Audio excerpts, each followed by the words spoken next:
the most common idafa that we probably hear all the time is this phrase, Kitabullah. Okay. Anyway, I'm not gonna write the grammar right now. Kitabullah. Okay. So that is I'm pretty sure we have heard this phrase, right? We also know what it means, right? I think most of us, we know what it means, but maybe we never realized that this is one of those idafa construction, right? So let's see what's going on here. So the English translation of this statement would be what? The book of Allah. Okay, so if you look at it, we can easily see that the kitab is coming from here, book, right?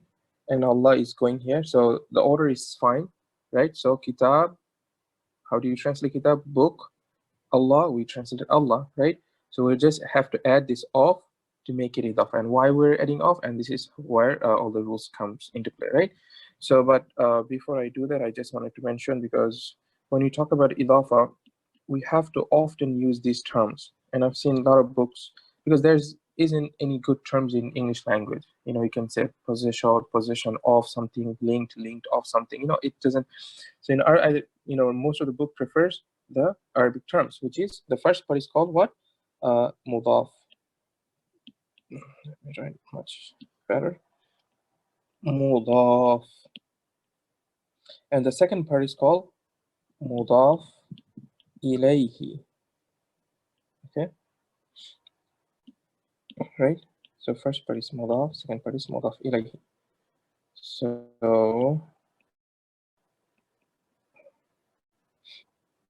I'll just make some points so that we have to talk about them a little bit separately when we discuss, right? Jade. So we have the kitab. Kitab is mudaf. So so we have the word Allah here is mudaf ilayh. Okay. So when we have right. So here's some of the rules that we learned from yesterday, right? That number one, anybody remembers? Anybody can write any rules they remember. By the way, didn't I ask you guys to make some? Anybody made any construction? Mudaf ilayh construction. Maybe we can use them as example. Okay, after this is done, maybe I can use some of your examples if you have some, so we can analyze them. So what is the rule of number one? What the mudaf has to be? Anybody remembers the mudaf?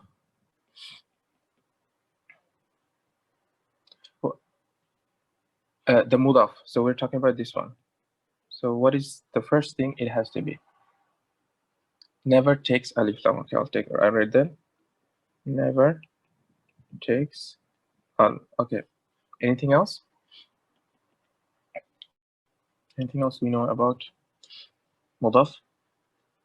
So when you say never takes alif lam, that indicates few things, right? It indicates that what never takes tanween. Yes.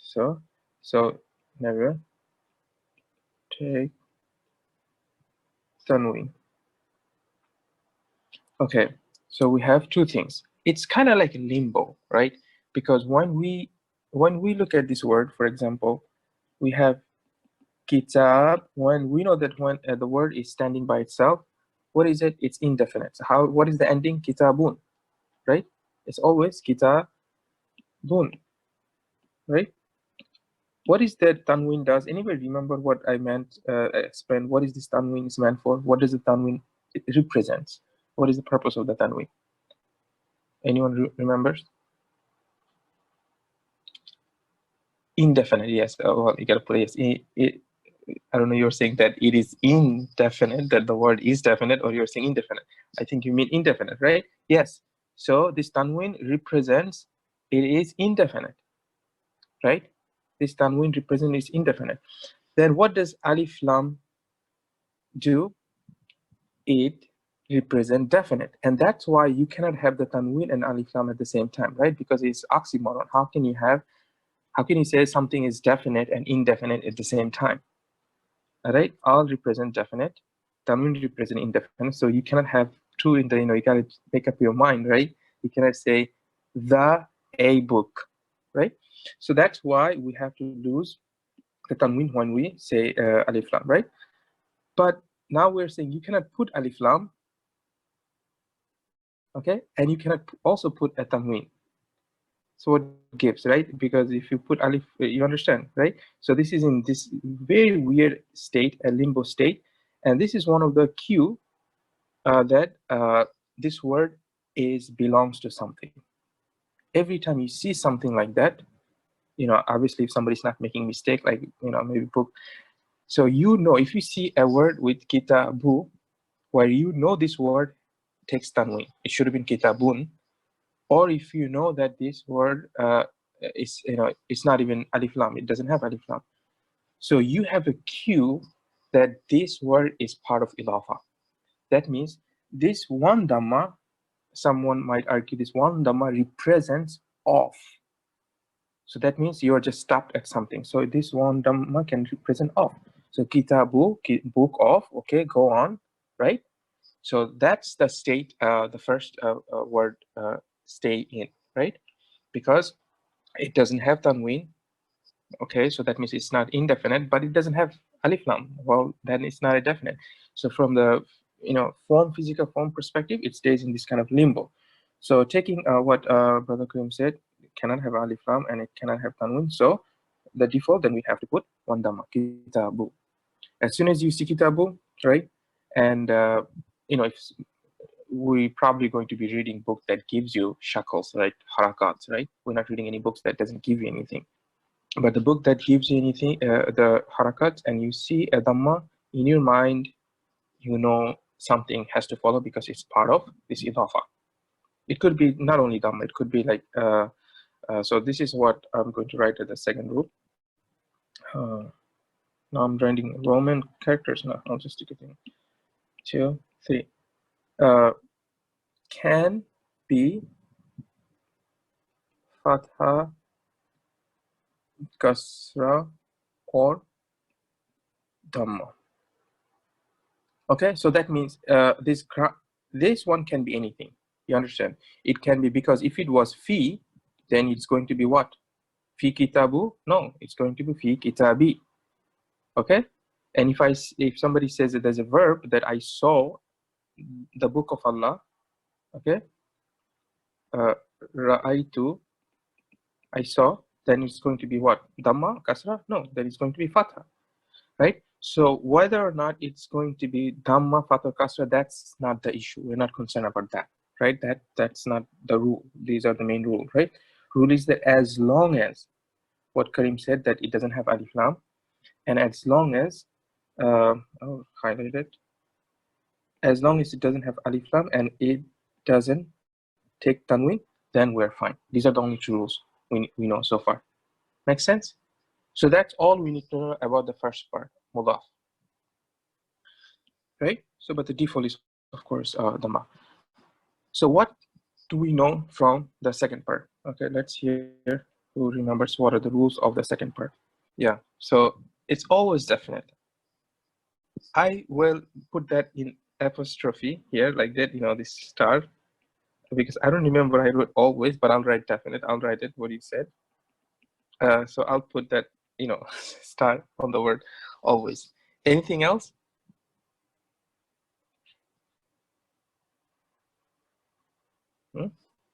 Anything else? The most important, the one that is the always part is takes. Okay, so it can take tanween. Okay, this is not part of the rule. Yeah, fine.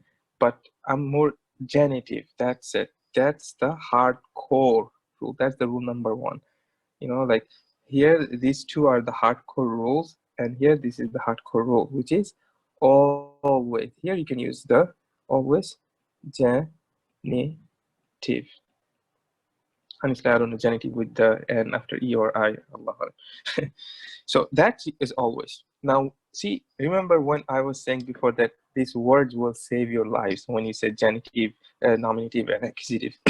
Why? Because if I say kasra here, if you say the next one is kasra, because here it's obviously genitive means what? It's kasra, right?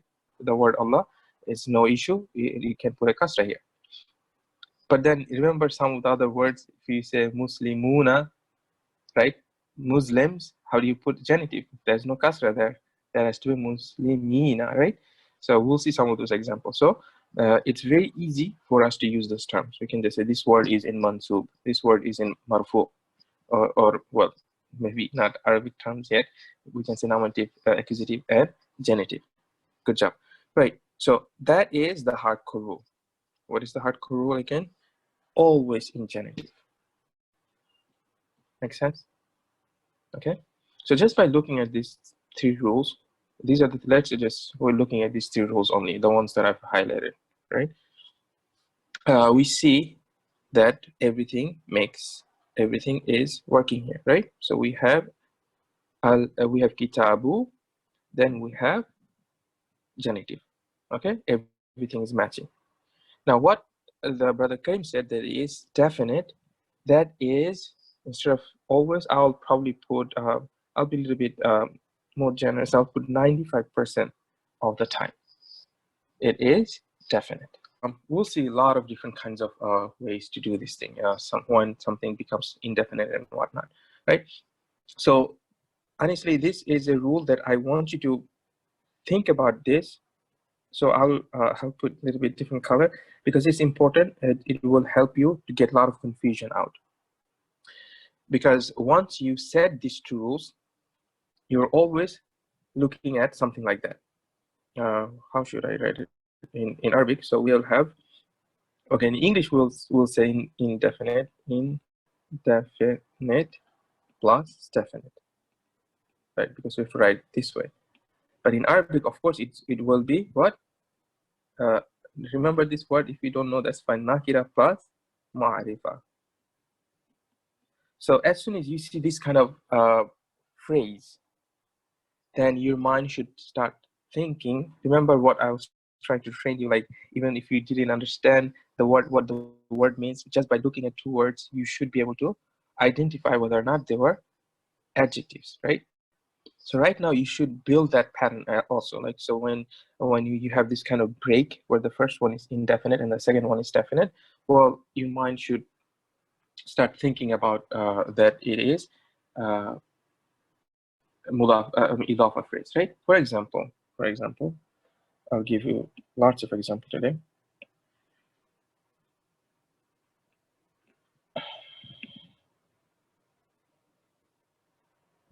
Sorry.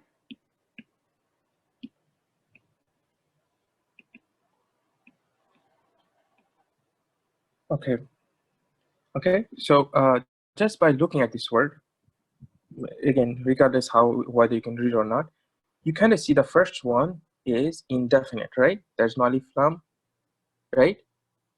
So, and it's not, you understand? So it's indefinite. And the second one is definite, right? You kind of see that pattern. It's going to be more easier as we more get exposed to Idafah. So this should gives you a kind of like understanding. Maybe we're talking about Idafah. Maybe we're talking about, possession or Idafah, right?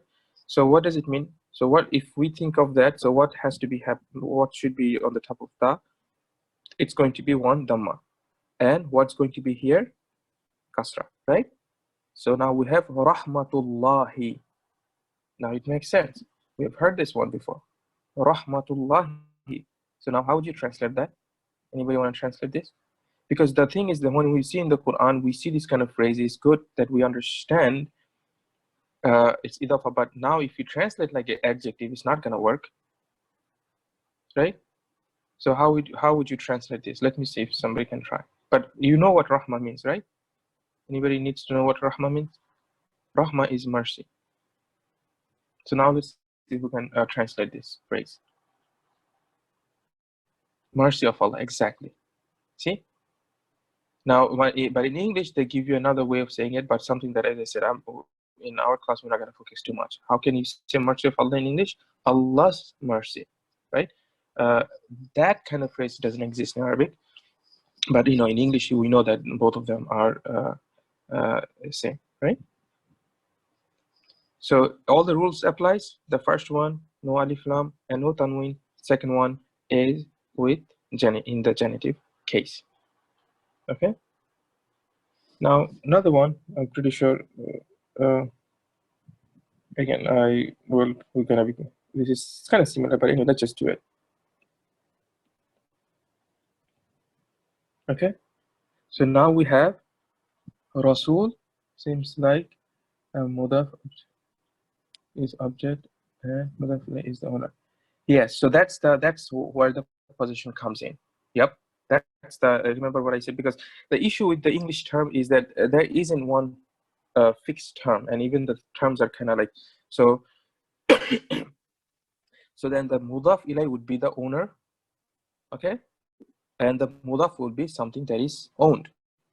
And you can also say another way, mudaf uh, ilay is the possessor, and the mudaf ilay is the one that is possessed, right? So there's the even the book says weird way. It says the mudaf is the link, I think, and the mudaf ilay is the word that is linked to, meaning that I've never found a better way to say it in English. Really, honestly, I don't think even books, any author found it. They just try different things, but the most common, easy way to say it is that, use it as a Arabic term, mudaf ilay. But yeah, in terms of meaning, exactly what it is, right? And sometimes you see this meaning makes sense, especially when the word meaning has that of, right? But some of them, it's not going to be an of. We'll see some of the examples. Some of them is that when you have idafa, it just simply creates a brand new word, right? I'll give you just, anyway, I will see some example. Okay, so it's just making a new word. So now you cannot say which word owns what, right? It doesn't work, right? Like the, anyway, I'll give you more examples here. So here, following our rules, the first one would be Dhamma, second one would be Kasra, Rasulullahi. Now, I'm going to ask you if any one of you have any examples that we can use. Anybody did anything? Kitabu Hamidin. Okay, nice one. So let's write it. Kitabu. So the good, you have a kitabu, and Hamid. What did you put? Din. Exactly. Hamidin. That's it. Just by looking at this thing, we know Hamid is definite. We know the first word is indefinite. We know the second one is definite because Hamid, that's a name. Remember, we learned four things that are definite: name, pronoun, demonstrative pronouns, and something that starts with alif lam. Right? Any other example? So here the translation would be Book of Hamid, or we can say Hamid's book, but Book of Hamid. Yeah. See, right now it doesn't seem like that complicated, right? But don't worry, I'll make it complicated for you guys because there are a few other things I need to talk about. But as a gist of it, it is one of those things that you kind of get used to it, and that's why when I see the books that they teach for the kids, they will give Idafah in the day one, but they will never talk about anything. They will just pretend there's nothing going on, everything is good, happy. But as someone who learned, like I'm scratching, oh my god, and they just give you a translation, and I just have to tell them, like, it's something like a book, pens, Muhammad's pen, Qalamu Muhammad. I'm just supposed to say, that's what it means without explaining what's going on, right? So that's what it is. It gets easier as you see the words a lot, right? Any other example? So this is a word that, yes, nice one. Abdul Kareem. Okay, very nice. So this kind of phrase you will see a lot in the names. For example, my son's name is Abdullah. Abd. So let's write both of them. So now you will see that's why we can say both of them. This is one of the issue with the names of Allah. Both of them are Allah's names, so both of them we're basically saying the same thing, right? In terms of meaning. So what is Abd? If anybody doesn't know what Abd means, subhanallah, we're all Abd, right? Abd of, what is Abd? Anybody remember? Right? Servant with S, servant. Is my spelling right? I'll just write slave. That's easier. Slave, yes. So abd is slave, right? It could be abd itself is a slave. It could be slave of anything, right? So abd is a slave. Now you're saying slave of who? You know, in Arab, a lot of people will write this one. Abd abdun nuqud, slave of the money. Okay, most of us, that's what we have become, right? We become slave of, or abdun nafs. What is nafs? Huh? What is nafs, guys? I need some cricket sound so I can put it in. And soul desire, yes. So now you're saying that you're this, you know, like whoever it is the slave of the desire or your own self. Okay, and nafs can also mean self, like your own self, right? Jay, so that's, you see how often we use this kind of phrase, but we never understand. So now I think, inshallah, you will see it's gonna get easier. It's not that complicated. Complication only. That's why most of the books, they usually in the beginning they don't bring the exceptions. In common ways, in the majority of the time, it's not that complicated, right? Jayed, any question about especially these two issues right now? I'm just, I want you to guys figure, like when we're talking about mudaf ilay, idafa, you need to know these two part first, right? Just like remember what when we talk about adjective, we said the first one has to match with the second one. So we paid a lot of attention about this detail, right? How they're matching. And here we're spending time about how they are not matching. So the difference, right? So what are the difference? The first one is indefinite, second one is definite, right? That's the first thing that we're trying to understand. But the to be honest with you, the farm ones is the one that I've highlighted. So it cannot have alif lam. As soon as you put alif lam here, it goes outside of idafa. Nobody will ever think you're talking about idafa. Okay, and then it can never have tanween. So as soon as you put tanween, well, that's not idafa anymore, right? So these two are the first part. Second part is always in genitive case. Okay, how do you make that word genitive? That has to do with the word itself, right? Majority of the time it means kasra, and a few exception. We know about few of them, right? So for good. Let me go through my checklist. Okay, let's start with something. Using idafa with the pronouns. How do I say my book? How do I say your book, his book? This is also book of mine, book of his. Well, that's also idafa, right? Isn't it? And yeah, what else? I just don't. We're just using book today. That's fine. House of her. Well, I don't know why I'm putting capital. You understand? So how do we say that? So same thing. What has to have the book, the house, right? Same thing. We have to find is the same thing as, let's say, book of uh, the man. Let's construct this one first. What is the book of man? We've been doing a lot of time here. Kitabur Rajuli. Okay. So now we have to remove the man and put his. So what do you think we're gonna do? Remember those exercises we've done? You thought those are for vain, no reason. Brother just gives us a lot of work for no reason. Yes, kitabuhu, kitabuhu. See, we still have the bu, right? We kind of like, remember with kitabur rajulu. We still have this dhamma here. Now who, we're just adding the who. Just like, okay? So house of her, how would you translate this one? What is house? Bait. If it was house of the girl, how would you write house of the girl? So it's going to be by to bint. Well, all of them looks the same. By to binti. Now you replace binti with what? Ha. So it becomes. We still need this. We still need that dhamma. Baituha. Baituha.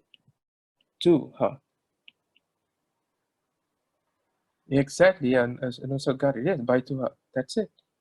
You get it? So it's not that complicated. It's just that if we know how to conjugate the chart that we gave, which is for the preposition lahu, laha, fihi, fiha, how do you say the book of yours, kitabuka?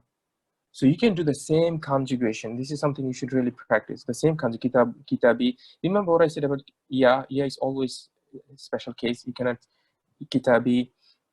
So you can start from like what? Kitabuhu, kitabuha, kitabuka, kitabuki, kitabi, kitabuna, kitab.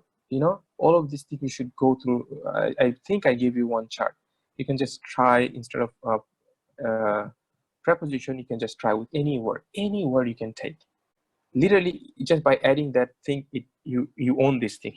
You have a car, somebody's car parked. In this beautiful, I don't know what kind of car you guys like. Yellow cars parked in your parking spot, and it's not even yours. You just say sayyarati, just add yeah, and it becomes yours. You want to give it to your brother, sayyaratuhu, so it becomes his car, right? So just just take anything and just start playing around with those things, right? So that part is, I think, is easy, right?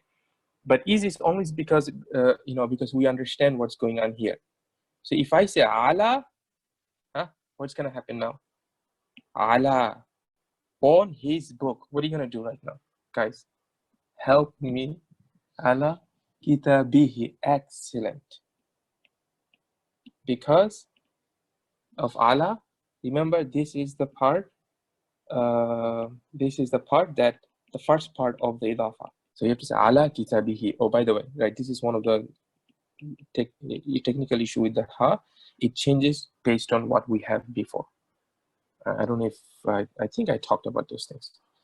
It sounds like okay. So I'm not gonna bother you guys more. I think that's enough.